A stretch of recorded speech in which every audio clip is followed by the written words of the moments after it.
Hello everyone. आज हम लोग अपने स्टैटिक मैथ का थर्ड यूनिट स्टार्ट कर रहे हैं जिसका नाम है फोर्सेस इन 3 डायमेंशंस। इसमें क्या है,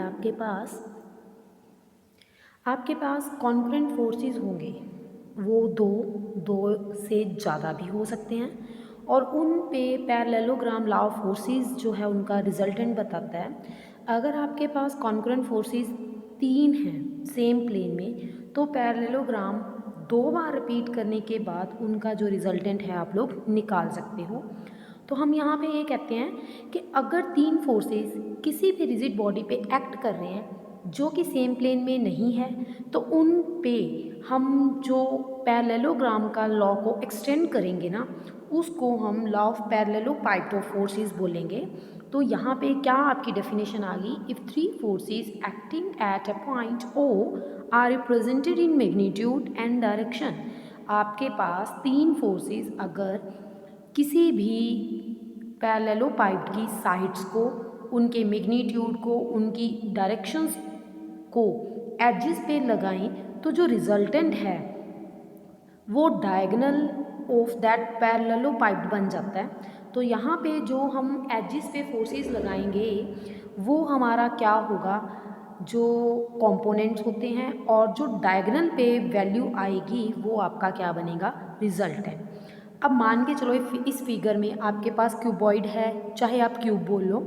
मान लो एक एक्स एक्सिस पे फोर्स लग रहा है आपका, ठीक, एक इसी की डायरेक्शन पे और एक जो है इधर वाई एक्सिस पे। 3 फोर्सेस हैं और इनका रिजल्टेंट जो है वो ओ पी पॉइंट पे है। तो हम ये मान लेते हैं कि ओ ए के along x force, O B के अलोंग वाई फोर्स और ओ सी के अलोंग क्या है आपका जेड फोर्स। दैट मीन्स जो रिजल्टेंट होता है तीनों फोर्सेस के squaring adding its square root जो है वो आपका क्या होगा, रिजल्टेंट। इस तरह फोर्सेस को हम 3 डायमेंशन में सोल्व करने के वेज फाइंड आउट करेंगे, ठीक है। नेक्स्ट है आपके पास कि अगर आपके पास एक्स एक्सिस के अलोंग फोर्स लेते हो, उसकी डायरेक्शन को साइन होती है एल, और force angle that with x axis, तो एक्स कोस अल्फा, ठीक है। या फिर आप ये बोल दो कि जो एक्स है वो रिजल्टेंट उस एक्स के साथ, एक्स एक्सिस के साथ क्या एंगल बना रहा है, कोस अल्फा। सिमिलरली वाई जो है वो बना रहा है साइन अल्फा, जेड बना रहा है साइन कोस बीटा, और जेड बना रहा है आपका कोस गामा। तब भी हमारे पास जो रिजल्टेंट है वो क्या आता है, जो हमारा रिजल्टेंट फोर्स है उसको लिखते हैं हम है एक्स आई वाई जे और जेड के। इस तरह इनका रिजल्टेंट आप लोग बना सकते हो, ठीक है। तो हमारे पास अगर एल एम एन डायरेक्शन को साइंस होते हैं, तो एक्स इज इक्वल टू होता है आपका l r, y is equal to होता है एम आर, और जेड इज इक्वल टू होता है आपका एन आर। अब है आपके पास 2 कपल्स क्या होते हैं। मैंने जब आपको पैरेलल फोर्सेस वाला टॉपिक करवाया था उसमें आपको कपल के बारे में हल्की सी नोटेशन बताई थी। तो जो इस फॉर्म में बनते हैं उनको कपल बोलते हैं। इसमें क्या है, मान लो ये फोर्स पी है, ये फोर्स पी है, ये अपोजिट एंड इक्वल होते हैं, ठीक। पैरेलल प्लेन्स में क्या होता है, वो एक दूसरे के उनके मूवमेंट्स भी आपको बताऊंगी जब हम सेकंड टॉपिक करेंगे। उसके बाद 2 कपल्स इन सेम प्लेन में अगर उनका मूवमेंट्स, उनकी डायरेक्शन की सेंस सेम हो तो हम लोग बोलते हैं 2 कपल्स इन सेम प्लेन, ठीक है। उसके बाद हमारा जो है एक्सिस ऑफ ए कपल क्या है, सबसे पहले रिजल्टेंट ऑफ फोर्स एंड एक कपल। अब क्या है मैं आपको सीधा बताती हूँ, ये आपका एक कपल है। मैंने क्या किया, यहाँ पे एक फोर्स लगाया। अगर अब मैं बात करूँ, ये फोर्स और ये फोर्स आपका कैंसिल हो जाता है क्योंकि अपोजिट डायरेक्शन में जब जाते हैं फोर्सेस वो बैलेंस ईच अदर होते हैं, तो आपके पास एक सिंगल फोर्स आर बच जाता है, ठीक है। उसी तरह एक्सिस ऑफ कपल क्या है कि एक तो डायरेक्शन ऑफ पैरेलल प्लेन्स पता होनी चाहिए, मैग्नीट्यूड्स पता होना चाहिए, क्लॉकवाइज या एंटी क्लॉकवाइज चल रहा है वो पता होना चाहिए, 90 डिग्री पे वो पता होना चाहिए, उनकी डेफिनेट लेंथ पता होनी चाहिए। इन सब को हम लोग एक्सिस ऑफ कपल कहते हैं। अब है कंपोजिशन ऑफ कपल। अब मैं बता रही थी कि जो ओ ए, ओ बी, ओ सी ये सारे हैं, ये आपके एक्स वाई जेड एक्सिस होते हैं। अगर आप मूवमेंट्स लेते हो या फिर आप ये कह सकते हो कि अगर डायरेक्शन को साइंस लेते हो तो वो एल एम एन होती है। जिस तरह एक्स वाई जेड का रिजल्टेंट आर होता है, उसी तरह एल एम एन तीनों के रिजल्टेंट को हम लोग जी से रिप्रेजेंट करते हैं। तो जी हो गया आपका L square plus M square plus N square, it's square root. तो वो बन गया L by G, M by G, N by G. इसकी डायरेक्शन कोसाइंस मिल जाएंगी। अब हमारे पास अगर बहुत सारे कॉन्कुरेंट फोर्सेस हैं, उनका रिजल्टेंट कैसे ढूंढेंगे? तो अगर मान के चलो आपके पास F1 F2 F3 so on up to Fn forces हैं, तो उनका रिजल्टेंट है, उन सारे फोर्सेस को ऐड करो और रिजल्टेंट आपको मिल जाता है। ठीक है, तो उसके बाद हमारे पास है फर्स्ट थ्योरम आ रही है आपकी कि any system of forces acting on a rigid body can be reduced in general to force acting at arbitrary chosen point of body and a couple. अब मैं इसकी जो हमारे पास इसकी दो फॉर्म्स हैं, एक वेक्टर फॉर्म है, एक सिंपल फॉर्म है। आप लोगों ने वेक्टर फॉर्म करनी है। अब मैं पहले आपको सिंपली वे में बता देती हूँ, फिर थ्योरी पढ़ दूँगी। क्या है, आपने मान लिया कि पहले यहाँ पे कोई फोर्स लग रहा है, यहाँ पे फोर्स लग रहा है, कोई यहाँ पे लग रहा है, कहीं बहुत सारे फोर्सेस लग रहे हैं। अब जो ये फोर्स लग रहा है, मान लो A1 पॉइंट पे लग रहा है, ये A2 पे लग रहा है, ये कोई AR पे लग रहा है, कोई ये जो है AP पॉइंट पे लग रहा है, बहुत सारे फोर्सेस आपने ले लिए। अब आपने कोई एक सिंगल फोर्स जो है ले लेना है। मान लो मैंने ये फोर्स ले लिया, इसमें क्या करूँगी, एक फोर्स ऊपर और नीचे अपनी तरफ से ड्रॉ कर दूँगी। देखो ये डायरेक्शन की एक्सिस थी, मान लो A1 पे कोई फोर्स लग रहा था। अब मैंने क्या किया, इस मान लो ये P फोर्स है या FR फोर्स है, इस FR के बिल्कुल सेम एक इधर FR फोर्स लगा दिया और एक इधर FR फोर्स लगा दिया। ये माइनस ऊपर लगा दिया, नीचे मैंने पॉजिटिव लगा दिया। अब क्या हुआ, अगर मैं बात करूँ तो ये एक मिलके कपल बन गया और एक सिंगल फोर्स R बच रहा है। जब इसका मूवमेंट्स निकालते हैं तो फोर्स इनटू जो इनका डिस्टेंस होता है वो लेते हैं हम लोग। ठीक है, तो अभी मैं थ्योरम पढ़ रही हूँ कि let the given system of forces consist of, एक सिस्टम ऑफ फोर्सेस लिया जिसमें F1 2 3 सो ऑन एन तक बहुत सारे पॉइंट्स पे A1 A2 AN जो पॉइंट्स हैं इन पे फोर्सेस लग रहे हैं। ओ आपने कोई आर्बिट्रेरी पॉइंट ले लिया। अब हमने ये माना कि इससे AR तक का जो डिस्टेंस है वो स्मॉल AR है और इस पे हमने कोई फोर्स FR लगाया हुआ था। अब हम O पे अपनी तरफ से एक एक्ट करवा रहे हैं, एक FR और एक माइनस FR। अगर मैं यहाँ पे बात करूँ, जो ये कपल बना, जैसे ये वाला एक कपल बन रहा है, इसका डिस्टेंस है AR, फोर्स है FR, तो इसका मूवमेंट हो गया AR क्रॉस FR। ठीक है, और हम we are left with a single force FR, एक हमारे पास ये फोर्स बच गया। इस तरह अगर मैं बात करूँ, हमारे पास हर किसी में जो मूवमेंट है उसका, मान लो फर्स्ट F1 फोर्स था तो उसमें आएगा A1 क्रॉस F1, सेकंड था तो वो आएगा A2 क्रॉस F2 और लास्ट में AR क्रॉस FR।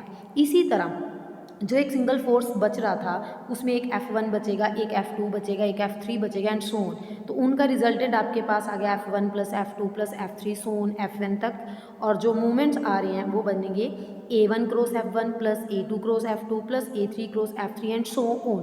तो हमारे पास क्या रिजल्टेंट आ गया कि रिजल्टेंट हमारे पास ये बनेगा और जो जी है मूवमेंट है वो ये बनेगा। तो इस तरह हम वी आर लेफ्ट विद, क्या लेफ्ट रह गया हमारे पास, एक तो सिंगल फोर्स आर बच गया और एक क्या बन गया आपके पास, couple.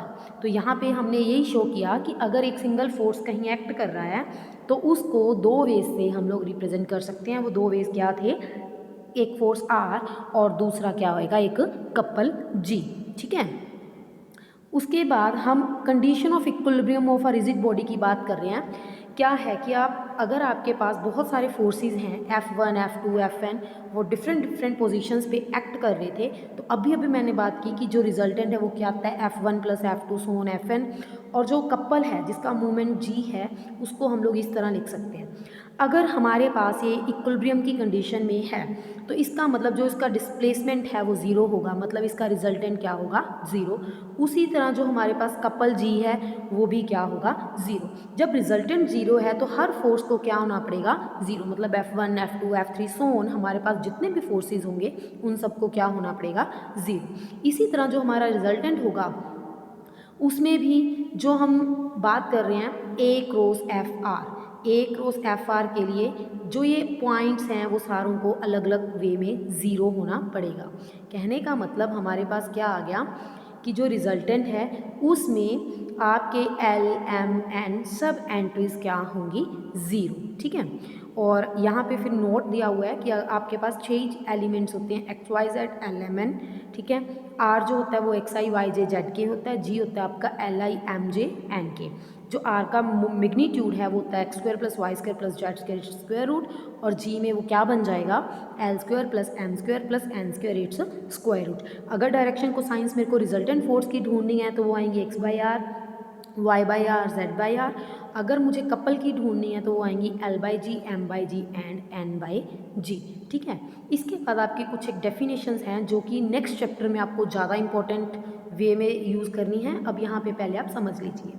If a system of forces is reduced to a single force R and a single couple such that axis of couple is coincident with line of action of force R, then line is called central axis। क्या है, अभी अभी मैंने बताया कि अगर हम लोग हमारे पास एक सिंगल फोर्स था तो उसको कन्वर्ट किया एक तो कपल में और एक सिंगल फोर्स R बचा। अभी इस R की बात करें, ये भी इसी एक्सिस पे लग रही है और ये कपल है जो वो भी इसी एक्सिस पे है, तो जो ये मेन एक्सिस है इसको पॉइंट सेट सेंट्रल एक्सिस जो है हम लोग बोलते हैं। उसके बाद आता है range. Suppose a system of forces is reduced to a single force R and a couple of movement K। ये ज़रूरी नहीं है कि उसके कपल को G से रिप्रेजेंट करते हैं, उसके मूवमेंट को K से भी रिप्रेजेंट करते हैं। तो जब हमारे पास एक सिंगल फोर्स R और एक कपल जिसका मूवमेंट K है, इसको इस ब्रैकेट में लिख दें तो वो बन जाता है आपके पास रेंज। और सिंगल फोर्स को हम इंटेंसिटी ऑफ रेंज बोलते हैं। अगर इसी को K बाई R फॉर्म में लिख दें तो उसको बोलते हैं पिच। उसके बाद है आपका स्क्रू। स्क्रू में क्या है, हमारे पास स्क्रू में है कि if suppose a system of forces is reduced to a single force R and a couple of movement के whose axis coincides with the direction of acting force. जो हमारी रेशो के बाई आर है उसको तो हम लोग पिच बोलते हैं। Straight line along which single force acts, जो हमारा सिंगल फोर्स था वो जिस लाइन पे एक्ट कर रहा था उसी को आप लोग बोलते हो स्क्रू। जो स्क्रू है वो डेफिनेट स्ट्रेट लाइन होती है डेफिनेट पिच पे, ठीक है। इसके बाद आपकी थ्योरम आ रही है, ये थ्योरम आपने ऑलरेडी कर ली है। इसको करने के लिए पॉइंसेट सेंट्रल एक्सिस वाला फॉर्मूला यूज़ कर रहे हैं। काम हमने कर लिया है। क्या कर लिया है कि एनी सिस्टम ऑफ फोर्सेस, कि हमारे पास बहुत सारे फोर्सेस होंगे जिनको किसी भी रिजिड बॉडी पे अगर एक्ट करवाते हैं तो एक सिंगल फोर्स आर बचता है together with the couple whose axis lies along the direction of force, मतलब पॉइंट सेंट्रल एक्सिस पे जो है वो लाई करती है। इसके लिए पहले मैं आपको फिगर वाइज सब कुछ समझा देती हूँ, उसके बाद आप लोग थ्योरी पढ़ लेना, पढ़ा देती हूँ। सबसे पहले हमने लेट कर लिया कि एक फोर्स जो B है उसके अलोंग एक कपल G लग रहा है। अब आपके ना जैसे R को खोलने के लिए cos theta and sine theta use करते हैं, उसी तरह G को खोलने के लिए एक्स एक्सिस के अलोंग कोस फाई होता है और वाई एक्सिस के अलोंग आपका होता है साइन फाई। दो फोर्सेज में इनको रिड्यूस कर दिया, एक तो यहाँ पे लग गया G कोस फाई और दूसरा यहाँ पे अपन ने लगा दिया G साइन, चाहे फाई लिख दो चाहे साइन थीटा लिख दो, इससे मुझे कोई प्रॉब्लम नहीं है। अब हमने एक काम और किया, क्या फोर्स का काम किया कि जो हमारा G साइन थीटा था, ये है तो एक कपल। अब कपल का मतलब क्या होता है, दो फोर्सेस अपोजिट डायरेक्शन में। तो मैंने क्या किया, यहाँ पे जो G कोस थीटा था इसको पड़ा रहने दिया और इस G साइन थीटा के एक फोर्स R इधर और एक फोर्स R इधर लगा दिया। अब जो हमारे पास यहाँ फोर्स था R, ये एक दूसरे को बैलेंस कर गया और वी आर लेफ्ट विद एक फोर्स R और एक G कोस थीटा। तो ये दोनों ही एक कपल में रिड्यूस हो गए, एक कपल बच गया और एक आपके पास क्या बच गया R। अब यहाँ पे पहले मैं इसकी थ्योरी समझा दूँ कि अपन ने ये पढ़ लिया कि सिस्टम ऑफ फोर्सेस किसी भी रिजिड बॉडी पे जब एक्ट करते हैं तो वहाँ पे एक सिंगल फोर्स R बचता है और एक कपल G बचता है जिसकी एक्सिस सेम होती हैं। अगर मैं इस फिगर की पहले पॉइंट की बात करूँ तो इसमें क्या है, एक कपल है जो कि एंगल थीटा बना रहा है विद OA और direction of R as in 9.4। इसमें एक फोर्स R भी आपको गिवन है, यहाँ पे लिखा नहीं हुआ, आप लिख सकते हो, ठीक है। उसके बाद हमने क्या किया, इस G कोस थीटा को देखिए प्लेन में AOB में OC perpendicular to O draw की। अगेन उस परपेंडिकुलर मतलब प्लेन, मतलब हमने O से C एक लाइन ड्रॉ की जिसमें कपल G को दो हिस्सों में रिड्यूस कर दिया, एक G कोस थीटा और दूसरा क्या हो गया आपका G साइन थीटा। अब G कोस थीटा ऊपर रखा और मैं एक फोर्स बचना था। अब जो कपल था वो मैं ऑलरेडी बता गई कि आपके पास दो फोर्सेस R बच गए। अब इस R फोर्स से ऊपर वाला फोर्स कैंसिल हो गया, एक तो आप O1A1 के अलोंग आर फोर्स बच गया और एक OA के अलोंग आपका G कोस थीटा, और दोनों को मर्ज कर दिया तो हमारे पास ये G cos theta and R बच गया। ठीक है, उसके बाद जो हमारे पास R और O1 जो फोर्स बच रहे थे, हमने उसके मूवमेंट को निकाला, वो सारा किसके इक्वल था, R साइन थीटा, क्योंकि जो कपल आपने ढूंढा है उसमें होता है कि फोर्स इनटू डिस्प्लेसमेंट, वो आ गया आपका OO1। यहाँ से OO1 की वैल्यू आ गई G sine theta by R। इसका मतलब आपके पास एक कपल बचा जिसका मूवमेंट है जी साइन थीटा एंड एक सिंगल फोर्स R बच गया, और यही पॉइंट सेट सेंट्रल एक्सिस जो आपकी बनती है। ठीक है, उसके बाद हमारे पास अगर हम यहाँ पे बात करें इनवेरिएंट्स की, कि इनवेरिएंट्स, वेरिएंट्स होता है चेंज, इनवेरिएंट्स मतलब नॉट चेंज। तो हमारे पास दो क्वांटिटीज़ दी हैं, बट आर दैट क्या है कि Lx plus m y plus n z and x square plus y square plus z square, ये इनवेरिएंट्स हैं। आप ओरिजन या एक्सिस कुछ भी ले सकते हो। तो सबसे पहले ये आपने पढ़ लिया कि डायरेक्शन कोसाइंस ऑफ लाइन जो सिंगल फोर्स रिजल्टेंट है उसकी होती हैं x by r, y by r, z by r, और जो डायरेक्शन कोसाइंस होती हैं हमारे पास वो होती हैं L by G, M by G, N by G. अब कोस थीटा निकालना है तो उसका फॉर्मूला क्या था, जो कोस थीटा निकालने का फॉर्मूला होता है, हम ये कहते हैं ना कि दोनों के डायरेक्शन कोसाइंस की डॉट, नीचे उनका मैग्नीट्यूड, मैग्नीट्यूड होगा ही नहीं, कारण क्योंकि हमारे पास ऑलरेडी डायरेक्शन कोसाइंस हैं। तो यहाँ पे आपके पास बच गया Lx plus m y plus n z is equal to G r cos theta. अब अगर वो आपस में एक कपल हैं और एक सिंगल फोर्स आर में रिड्यूस कर रही हैं, तो हम यहाँ पे एंगल जो है हमारा 90 डिग्री होगा क्योंकि वो परपेंडिकुलर है, तो उस हिसाब से Lx plus m y plus n z is equals to क्या बन जाएगा आपका 0, और हम एक सिंगल फोर्स आर में रिड्यूस हो जाएंगे। तो यहाँ पे इनवेरिएंट्स का ये लॉजिक हो गया कि क्या होगा, हमारे पास यहाँ तक पहुँचने के बाद Lx plus m y plus n z G r cos theta है। अगर हमारे G एंड R अनचेंजेबल हैं, मतलब चेंज नहीं हो रहे, तो उसका मतलब R भी चेंज नहीं होगा। अगर R नहीं चेंज हो रहा तो x square plus y square plus z square भी चेंज नहीं होगा। उसी तरह अगर G कोस थीटा चेंज नहीं हो रहा तो Lx m y n z भी नहीं चेंज होगा। तो हम यहाँ पे क्या आ रहा है कि ये यूनिक वे में होंगे, अगर कुछ चेंज होगा तो आंसर भी चेंजेबल आएगा, अगर आंसर में r and G cos theta change नहीं हो रहे हैं तब आंसर में भी कोई चेंज नहीं आएगा। उसके बाद आपका है, यहाँ तक हमारा एक टॉपिक कंप्लीट हो गया, इसके एग्जांपल्स मैं नेक्स्ट वीडियो में करवा रही हूँ। ठीक है।